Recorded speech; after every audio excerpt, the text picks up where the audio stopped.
Hello, everybody. Get this notification out.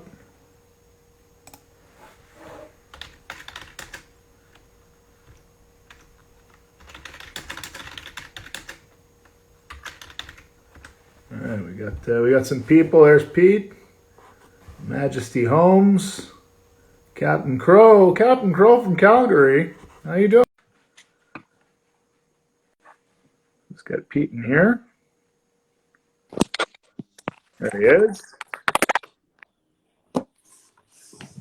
What's up? Hey, how you doing? All right. Have a good afternoon.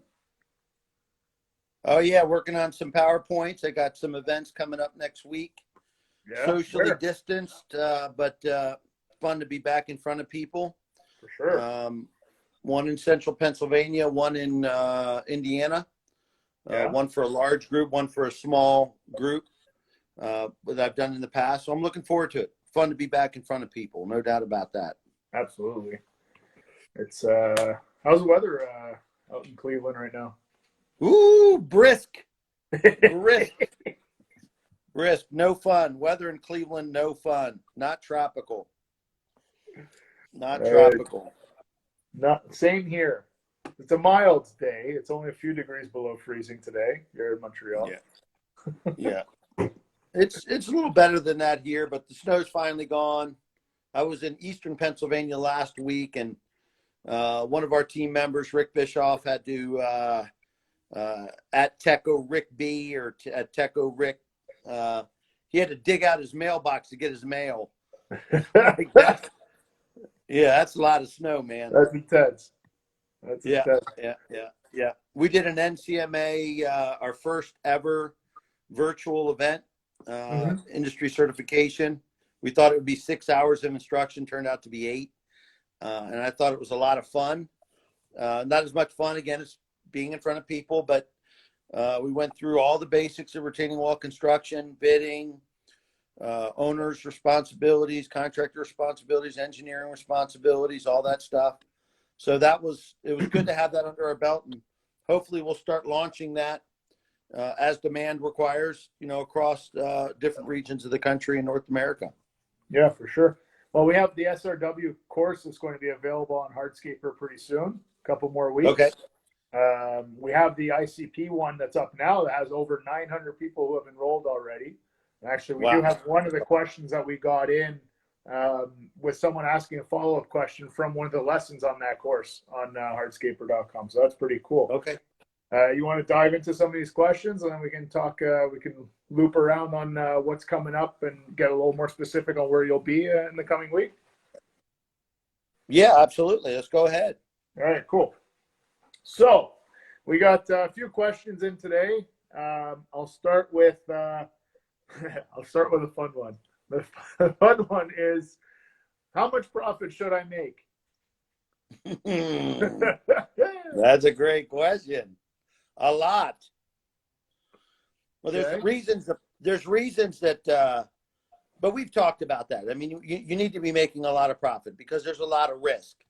And the question's kind of asked incorrectly a little bit, that how much profit should I make is the wrong question.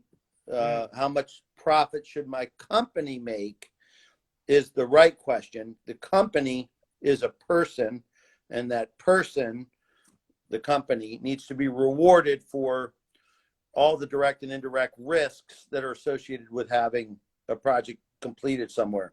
So the company should have a board of directors. I sit on the board of directors of a number of companies.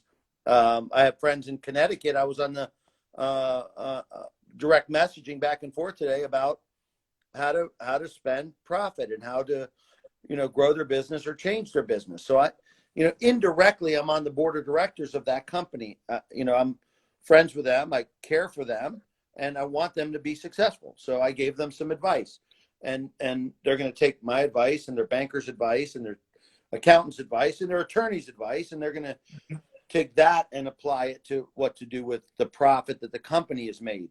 But what I made very clear is you get paid. If you work 80 hours in a week, you get paid for 80 hours.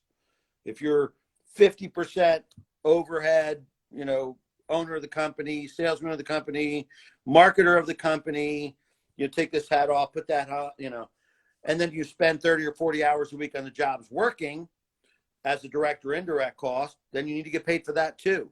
That, so if you work 80 hours a week, you should be getting paid. And then we can talk about investing, divesting, saving, what can we do with that money? The board of directors will decide for that company.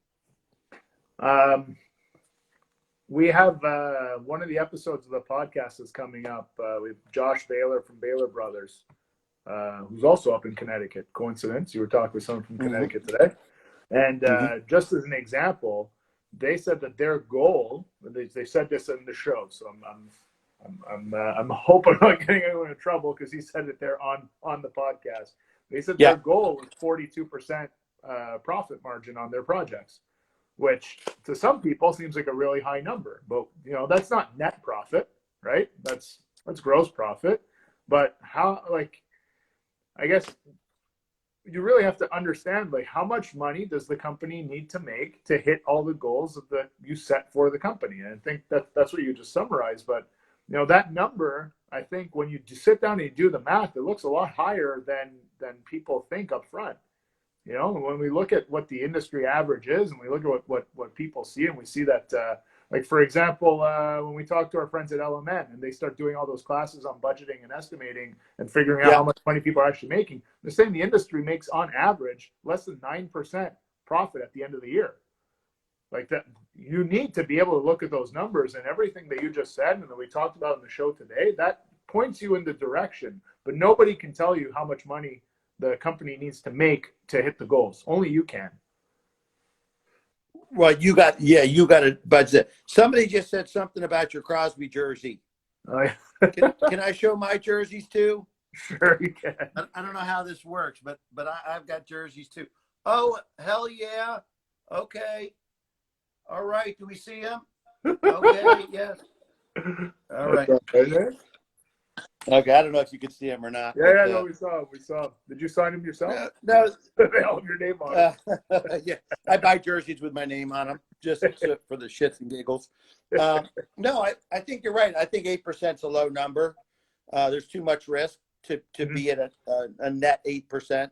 I have a degree in accounting. I bid millions of dollars of work. I've worked as a contractor as a young man and again, almost 20 years ago.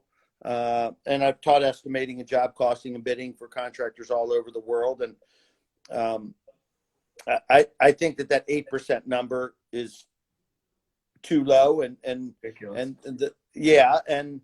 I've also learned that with all that experience that it can be humbling to get a book on accounting in the mail from a friend.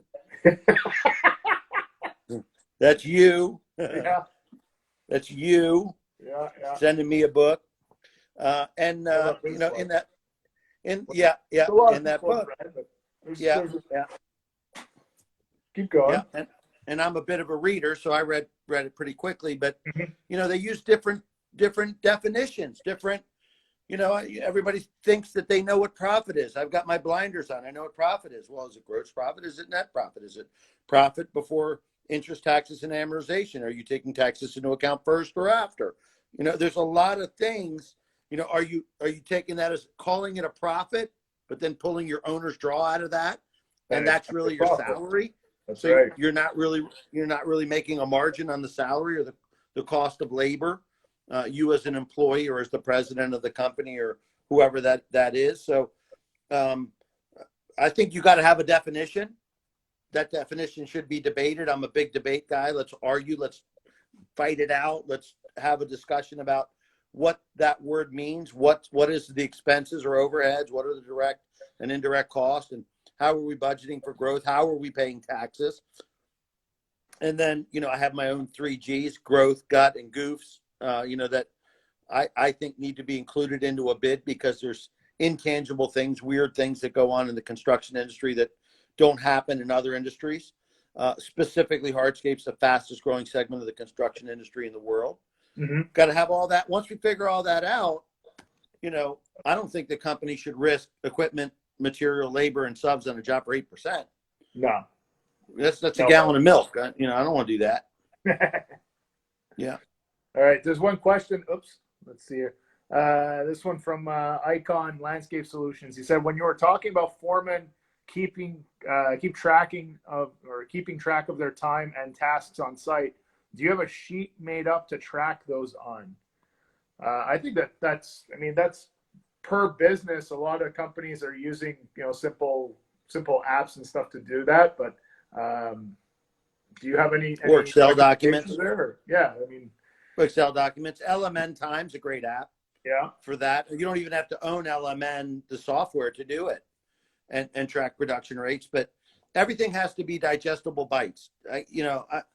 I got a lot of stuff up here. Like a clipboard and a sheet, right? Like these are the types. Yeah, absolutely. Yeah. And the foreman should report in to whoever the project manager is, the owner, whoever's, the admin person that brings all the data together. And, before lunch, the foreman should call in where we are, how many hours we've consumed, what material we consumed. The end of the day, how many hours we've consumed, what material we consumed, what rental equipment's been sent back, what's still waiting here. Yeah. And every day that should be put into the system. And then whoever the project foreman, not the project foreman, but the project manager, maybe it's the salesperson or designer or the owner, I don't know, whoever that person is, pulls up the data and goes, whoa, we're ahead of schedule. And I need somebody. Let me take somebody from that crew and put them on that crew. Mm-hmm. Hell, we're falling behind. I need to rent an articulating sheep foot roller because, I'm ending. Yeah, it's going to be, and somebody can sit there with a remote control and, compact that driveway area, real efficiently and quickly. I think to put it like in a bite-sized chunk, like you said, I think that's a good example. Like, check in halfway through the day and then at the end of the day. And it can be as simple as just like on a sheet of paper on a clipboard. What did we get done so far? How many hours did each part of those, each one of those things take? What materials were consumed in that same time frame?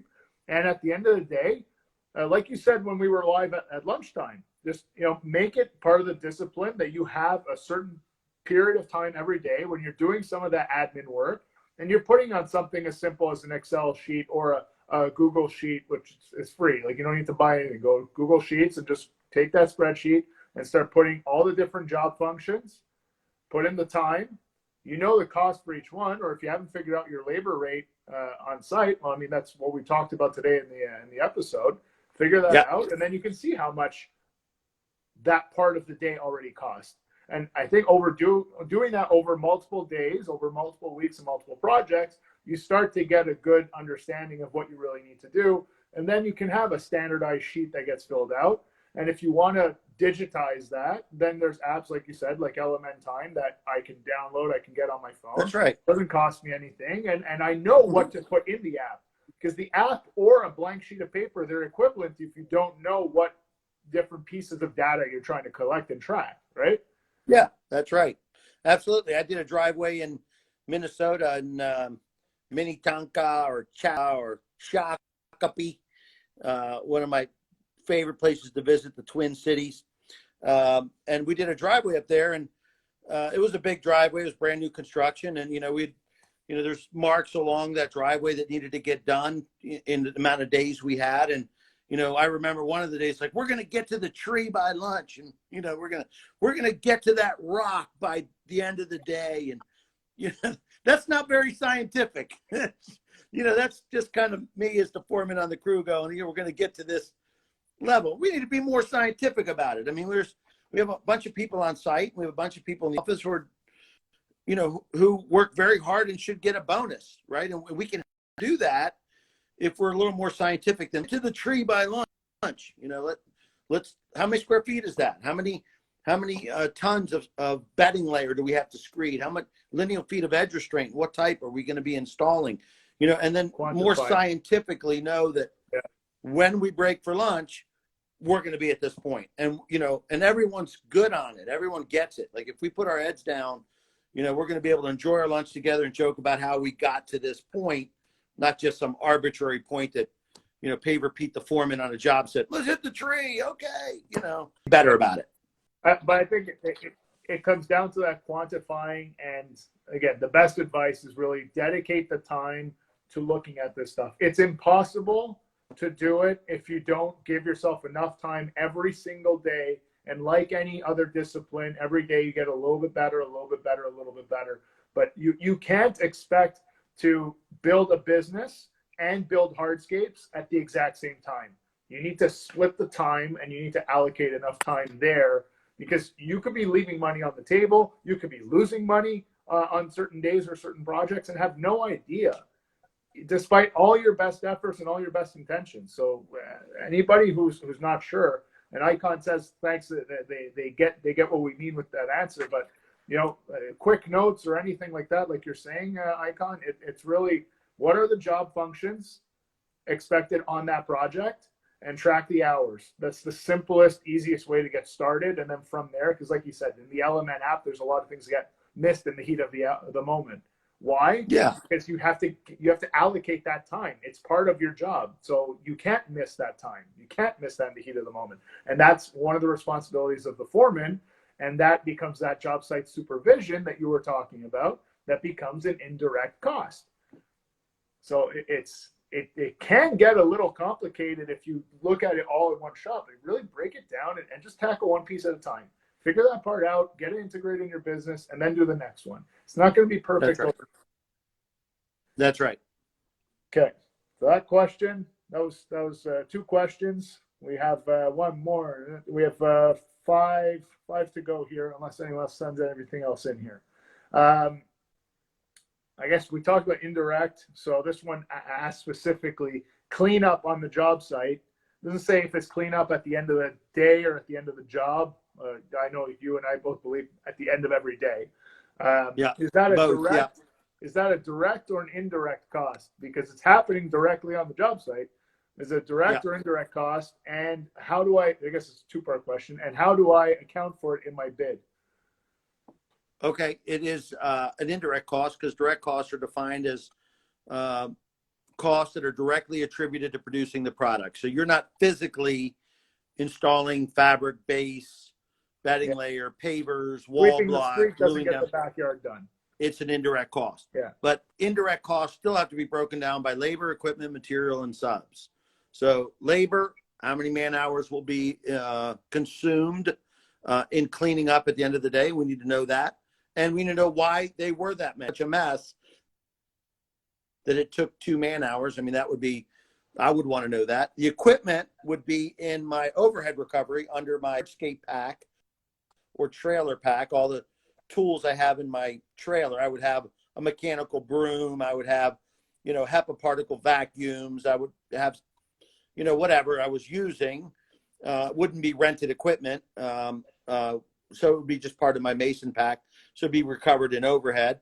I would not be subcontracting it, and I wouldn't be buying anything. So it's just man hours. But if I've got to repair lawn, if I have to clean up the street, which I need to, and there's a big impact on your reputation in that neighborhood, how well you keep that street, and how your caution cones look. There's a Teco Pro in Staten Island, New York, which uses caution cones that are branded with their name on them. I think it's genius. It's awesome. And they're around the site and everybody sees them. And it's just like a giant cone that says, "We care." It's how much clean, better than that can you get? It's clean, safe, professional. The neighbors feel good about it, right? I mean, if there's work going on my street, even if it's not in my house, like if it's not in my house, I almost feel like it's an intrusion, because it's my neighborhood. Like, it's my home. It's where I live. So taking that extra care to keep things clean, keep it neat, keep it safe, that matters to me too. And if I have work to do, or if I know someone who has work to do, I might refer you, or I might hire you for myself. Because I'm like, you know what? These guys, they look okay. Yeah. You go to HNA, Hardscape North America, usually in Louisville, Kentucky, but it's moved around Nashville, Tennessee, and Orlando, Florida, and places like that. And you see those mats so that you can, drive your skid steers and your mini X's and micro equipment into the backyard. You think they're expensive until you figure out how many labor hours you consume every day on every job all year long for 5 years, which is the the life cycle of a lot of those mats is 5+ years. They're very inexpensive.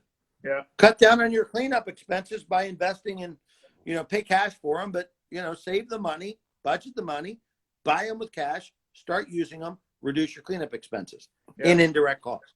And repair costs, and ultimately potentially deliver greater value to the customer too. Because if you're doing less repair time at the end of the job, that means there's less hours consumed on the job site, which means your costs are lower, your price could be lower too. So I mean, it's all good stuff. We should do this while drinking cheap canned beer. We can. Maybe we'll do this a weekly thing. In future episodes, we will be drinking Pabst Blue Ribbon, folks. Everyone, hit those little heart icons if you want to. From home, cheap beer. From home. Yeah. Not from our trucks. From an Uber, right? Yeah. Okay, so that takes care of the cleanup. Should I budget for AV equipment or just recover it in sales expenses? I guess they mean like AV equipment related to sales presentations, I would have to guess. There's all the Hardscaper beer coming in. Yeah, I guess. Yeah. I'm all about it, bro. Keep them coming. No, we talk about IT a lot, technology and software and things that we need in our business. Like we mentioned software and the computers that are in our office that we can put, those spreadsheets and pull them. I mean, that's computers, it's information technology. But I don't think we talk enough about AV. We have an AV company at TechnoBlock that we work with that has just taught me a mountain about it and how you can use televisions and the quality of television with little remotes that look like a phone. And you can make a presentation with the right cables and the right connections and even the virtual reality goggles. We did a showcase like that once. That kind of opened my eyes to that. And, having an iPad that's kind of, holstered to your hand and being able to walk around and draw pictures and explain and quickly turn to, here's a beautiful, look at Everest paver. Oh, let me see that. Yeah. Here's the Everest slab system. Oh, let me see that. And then jump to a type of a plant that is going to coincide with that driveway or that patio or whatever. I call it the theatrics of sales. It's fun. And let's get people excited about it. Let's get them to see it. And the only way to do that sometimes is with audiovisual support. Yeah. So boosting up your presentation game with larger screens, with, even things like, even things like, well, like you said, I was going to say a different example, but the virtual reality goggles actually next week's episode on Hardscaper is with Cesar Vargas, your friend from, where's he from? Delaware. And that's part of what he does. He has a showroom, and when the customers come, they put on the goggles and they get a full 3D virtual reality tour of the proposed design for their home.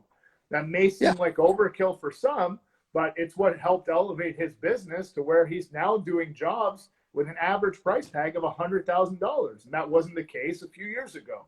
So if you're trying to elevate your overall business, well, you have to elevate your presentation side too. So you have to think about investing in some of those tools that will help you do that.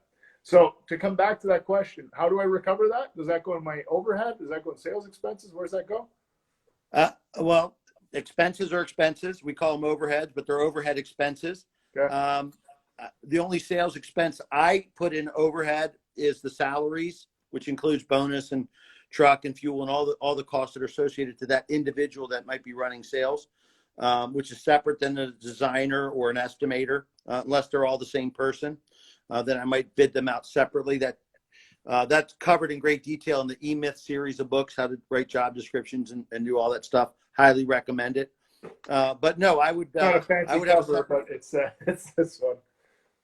Is that okay? I'll just show that there. The E-Myth for landscape edition. Yeah. Grieber, and Tony Bass is in that one too, which is really cool. In the landscape contractors version, he's a super asset for our industry. But no, I would have a line item for IT because, you need to change your computers and your iPads and your stuff for your daily information technology and producing financial documents. You need to do that. And I would have a separate line item for AV, because you need to have the right TV and the right clarity and the right tablets and the right, and they become obsolete every 2 or 3 years. So you need to recover their costs. You need to budget for their replacement, and you need to make presentations. And you're a fan of using the iPhone and having a really good one to videotape things with. Maybe Ryan Ravalli does it. He's awesome with that gimbal. The like, gimbals. honestly, guys, like, a gimbal is $400, $500, $600. Get yourself an iPhone XR or better, or go with an Android phone. Make sure you have the right camera so you can shoot 4K video, which is basically any phone that's not entry level from like 2019 and on. You're pretty much make sure you can shoot 4K with the video. It makes all the difference. If you're able to shoot 4K on your phone, it'll even look amazing when it's on someone's 55, 65, 75-inch TV. And that's the quality that you want to be able to have. And it's really not that difficult. You get the phone, you get the gimbal, you're good. If you're going to be talking in videos, make sure you have a mic. Either use just AirPods to do it, or get yourself a Bluetooth mic or wireless mic. There's nothing worse than crappy audio. And I know, ironically, well, neither of us are using a mic right now. But this isn't a sales presentation or marketing. But if you're going to make a presentation and in a sales situation, trying to help a consumer make a good, informed buying decision, and you're going to talk about one of my favorite things, which is wood-fired ovens, well, then you should have video of you using a wood-fired oven to make pizzas, to cast iron cook, and show them how you got it up to temperature, and input that into your sales presentation. So it may seem weird, not for me, because we've been doing at TechnoBlock showcases for 15 years, to be speaking to an audience and then have a video with you in it. But it's not weird, and they appreciate it, because you're trying to describe something that they can see in a 3-minute video. They're going to get it. That's it. And they're going to say, I want that. Things that we talk about them all the time. We see them all the time. For your customer, they see it once in their life, maybe twice. So it's so helpful. Pictures and videos, so helpful. There was a question, what book are we talking about? We talked about 2 so far. This is one, The E-Myth Landscape Contractor by Michael Gerber, with Tony Bass as a guest contributor to the book.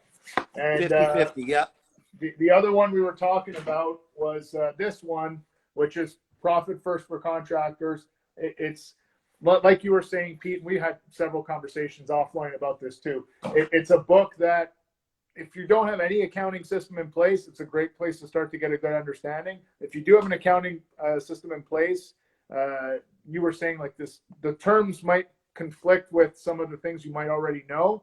So it might be a little confusing, but at the end of the day, the principles remain the same. And I know that a couple people, as soon as I mentioned that book, they were throwing hearts up, and someone said it was their favorite book too. So it's a pretty good book to at least, I mean, you read 50, 60 books a year, so you understand the value of consuming that kind of information. If you're running a business, all this information is out there. There's a ton that's free online. That's what we're trying to do with Hardscaper. But $20, like get yourself a little budget, throw that in your overhead to recover it, because it's an investment in the company. But invest in yourself. It's an expense, That's right. And you should be buying books for members of your team. If you have people on the design team, there's books coming out all the time on landscape, hardscape design.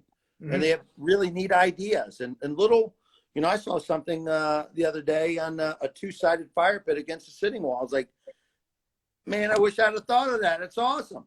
So there's books on that. If you have people that are in a sales situation, there's great sales books about creating better habits and following the cycle and using the process. And, if you got production people, there's great books. I was hoping I had, there's some great little sales books. They're in the basement. I'm not going to go down to the basement. But this guy, Og Mandino, another author that you introduced me to, he has some great books. This one's the greatest secret in the world. This is just big book club now. But he has one. What's the sales one called? Do you remember? I'll look and tell you. It's the greatest salesman in the world. Yeah. The greatest salesman in the world. That's a great one too. If you have a salesman or you're in a sales function, there it is. These are quick, easy reads. That's the other thing. Like I know you devour books. I have trouble. I have trouble plowing through books the way you do. But you know, the books that we're talking about are pretty easy reads because they're big font. Nice. You got to start somewhere, and it's easy. You can't give up. You got to read it paragraph by paragraph, sentence by sentence. Make notes in it. I don't know if I have one of my books here that I've just kind of, you know, went through. Here's one. This is To Sell is Human. Yeah. Look at all the tabs. Yeah. Right. I can leaf through and you can see things underlined. And here's notes that I've taken on that book. Yeah. It's not that I'm any better at reading anything than anyone else. I sit there with a pen and a notepad and my little tabs that I got sitting here right by my desk. Yeah. And I write in the margins. I write in the books. You got to. You gotta do. And then you read it, you write it, you remember it. That's it. You can apply that information. You can apply. Yeah, people say I can't read it. I can't. Yes, you can. Yes, you can. Back to the get pissed off and do it. Deposit, down payment. Should I be charging a deposit or down payment? If so, how much? Well, I think that's there's two sides to that. I think that is a sales question.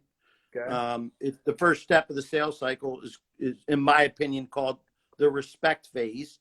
You want to respect their time and you want them to respect your time. The way that you get them to respect your time is to charge them for it.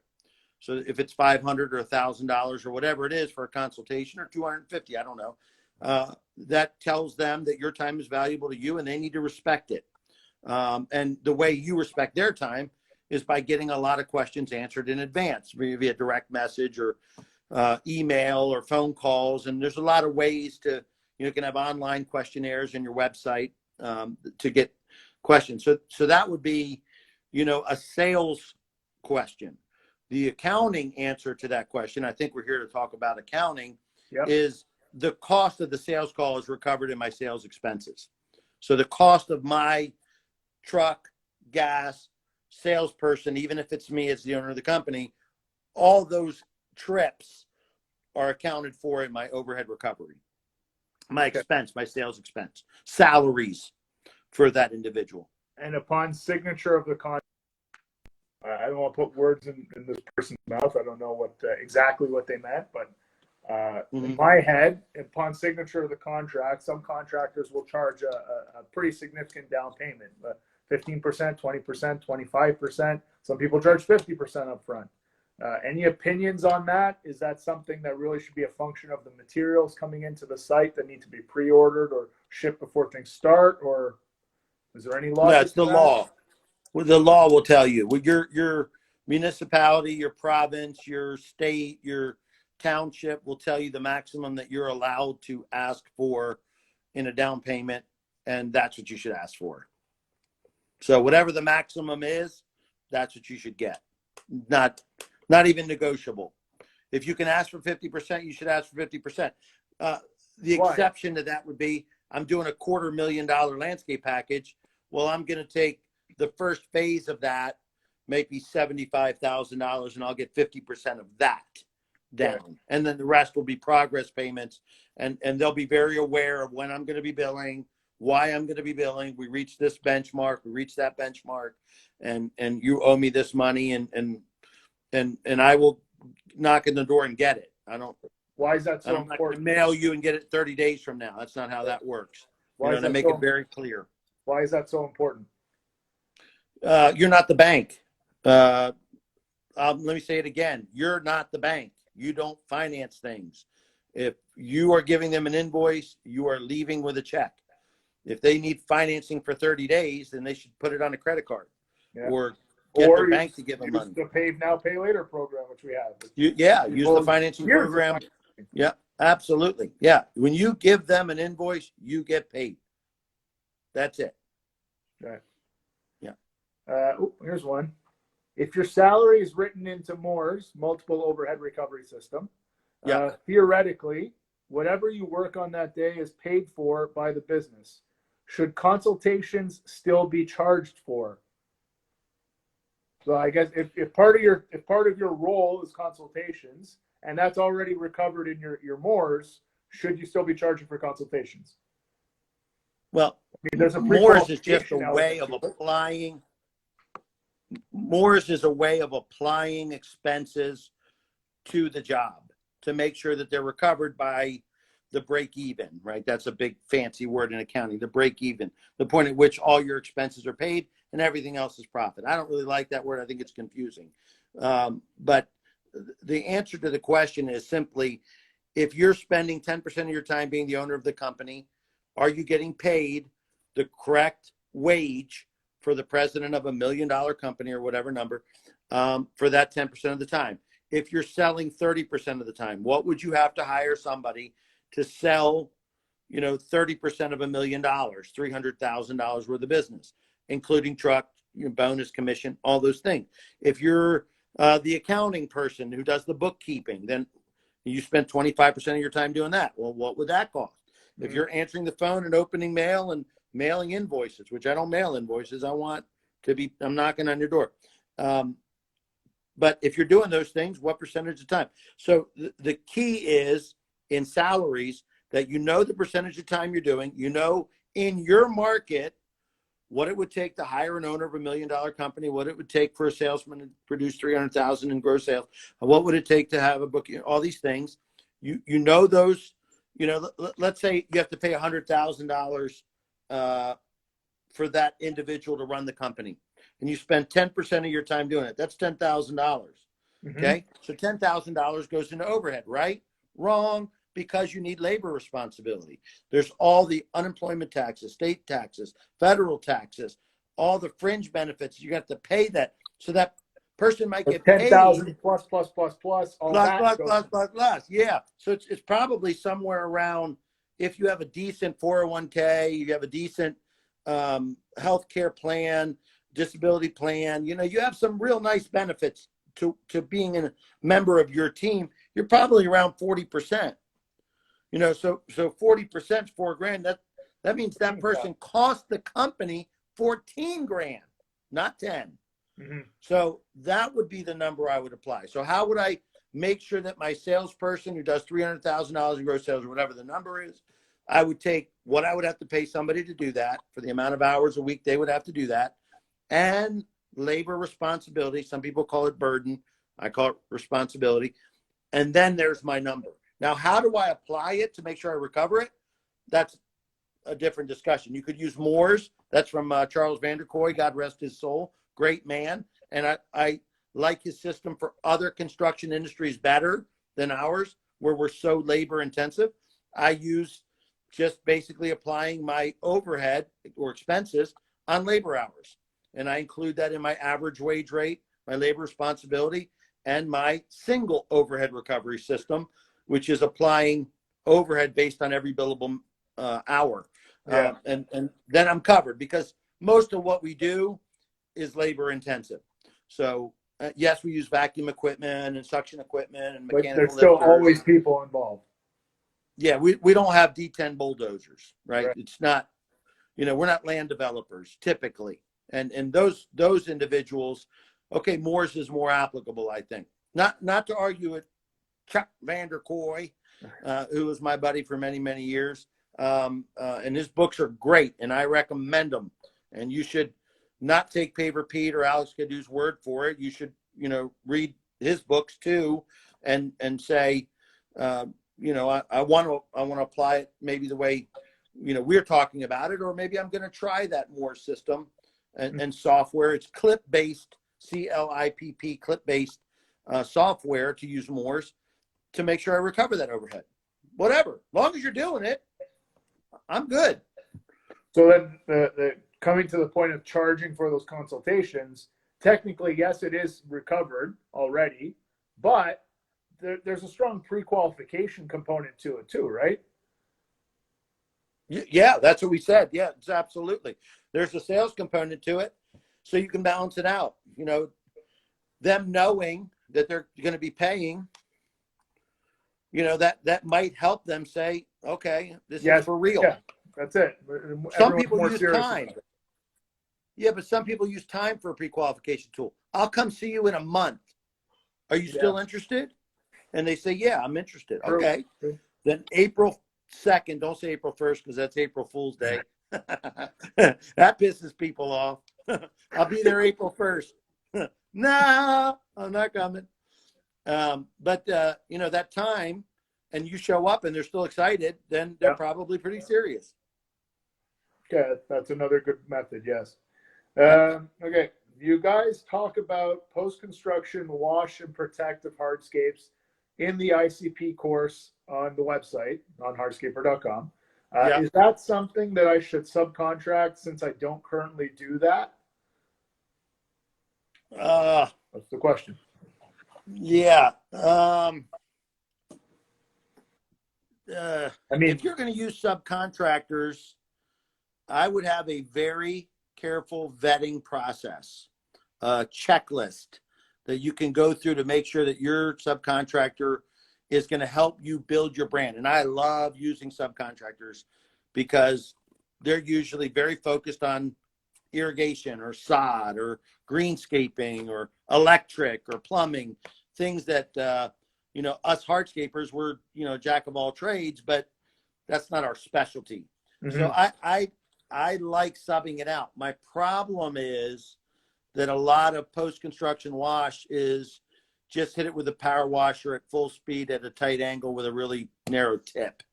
And you can ruin a beautiful project. You can age a job 10 years with the wrong person on the wrong power washer who's in a hurry to get out of those rubber boots and go home.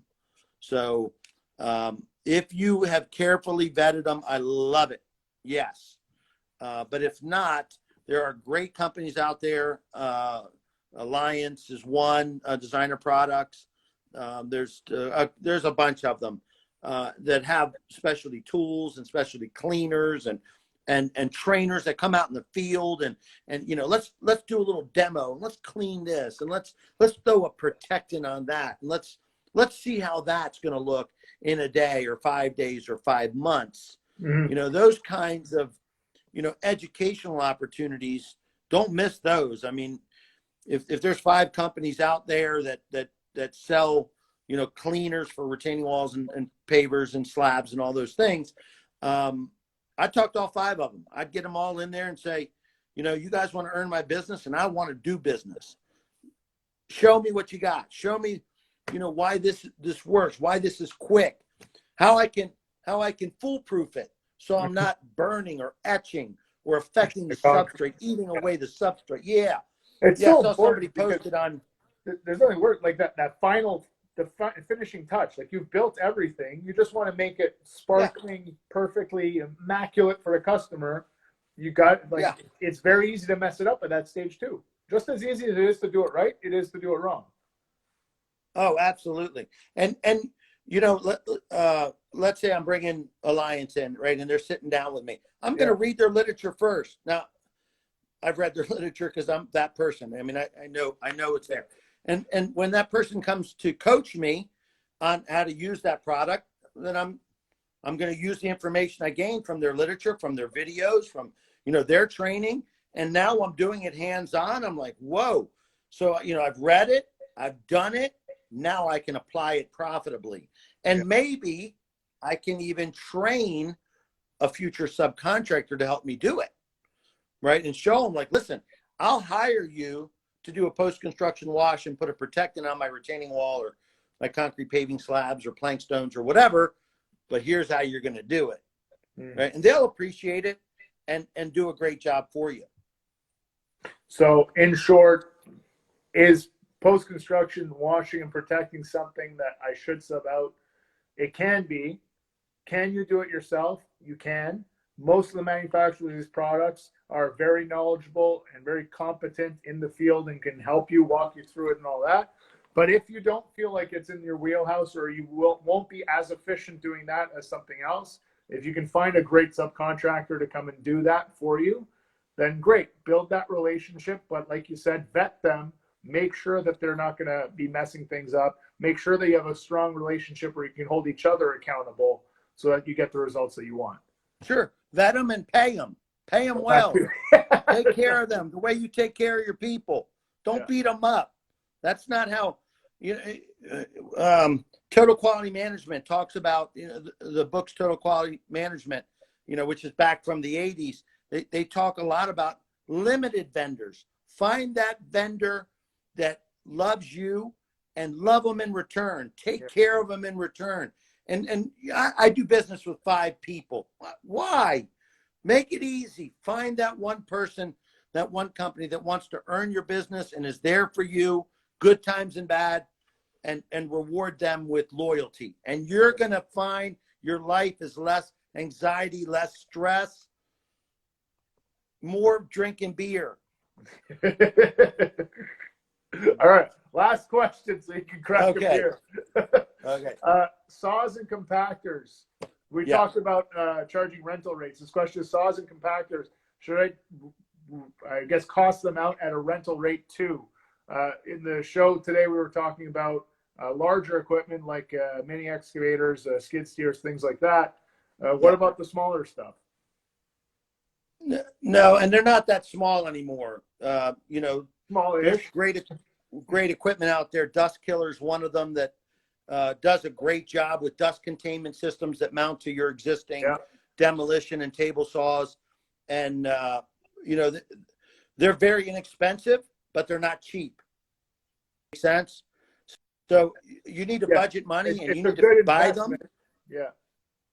Oh, yeah. You need to budget the money. You need to buy them. You need to put them in your trailer.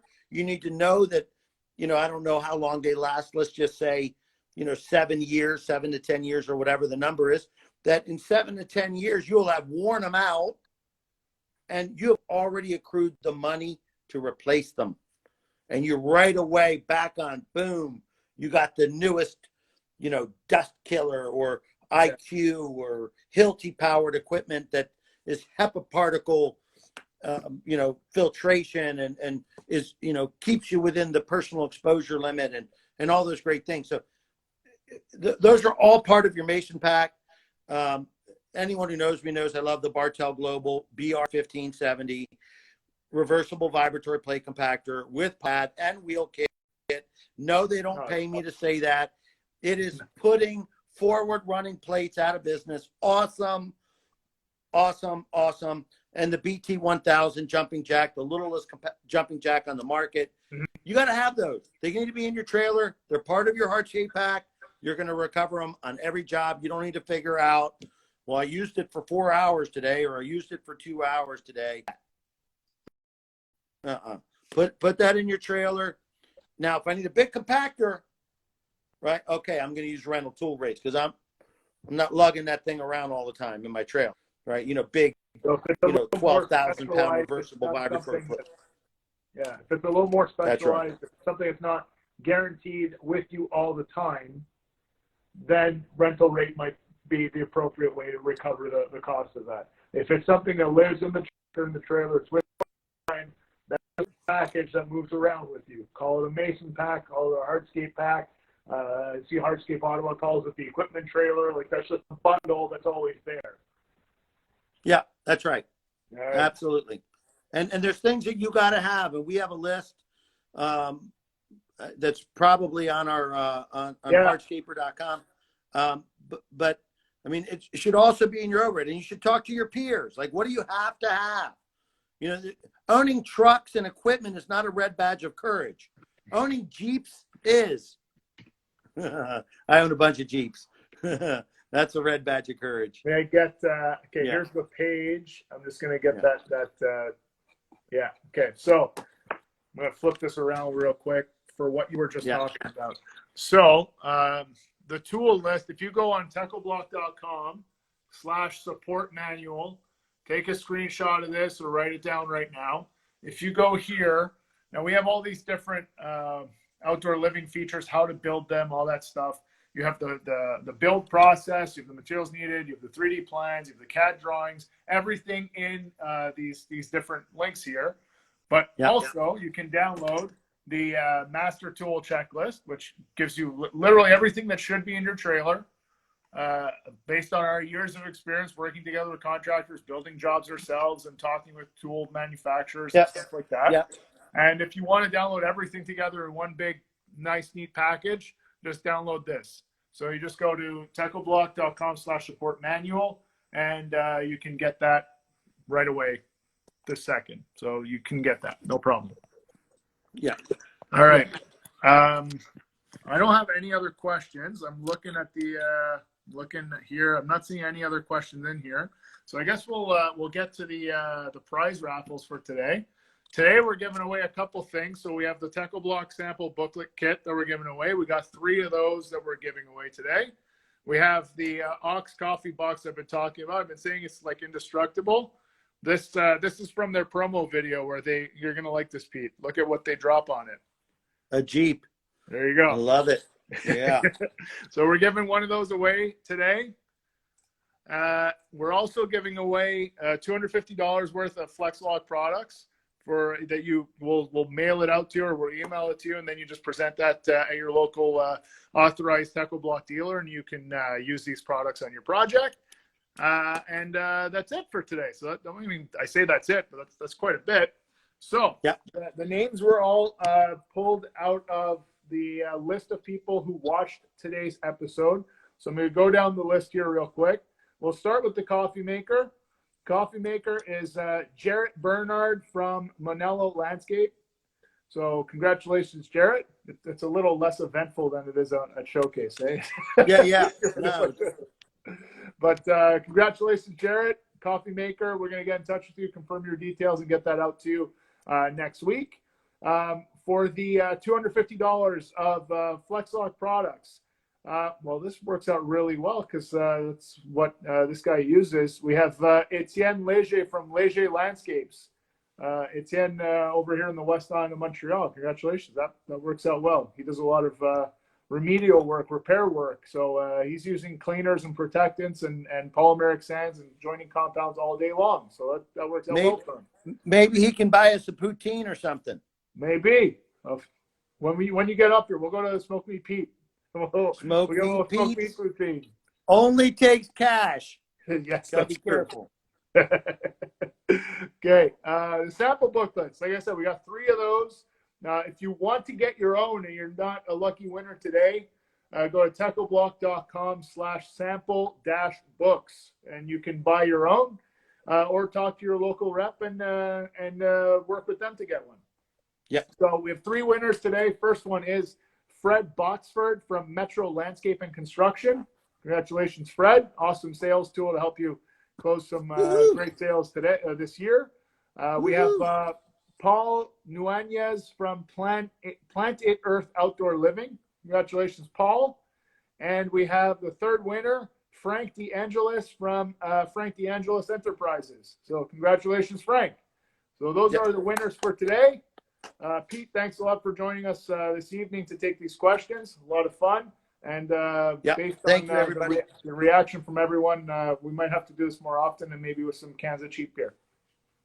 Woohoo! I'm all about that. Okay, all right. Everybody have a great night. Thank you. Thank you. Everyone who watched, you're going to get an email tomorrow with what you missed. You're going to get a replay of this live Q&A on the website as well. And next week, like I said, we're talking with Cesar Vargas about sales, his process to sales, building an awesome customer experience that saw him take his business to now where his average sale is just over $100,000. And it's not uncommon for him to be doing $250,000 landscapes. And that's what we're going to break down next Wednesday on hardscaper.com. Thank you very much, everyone. Have a great night.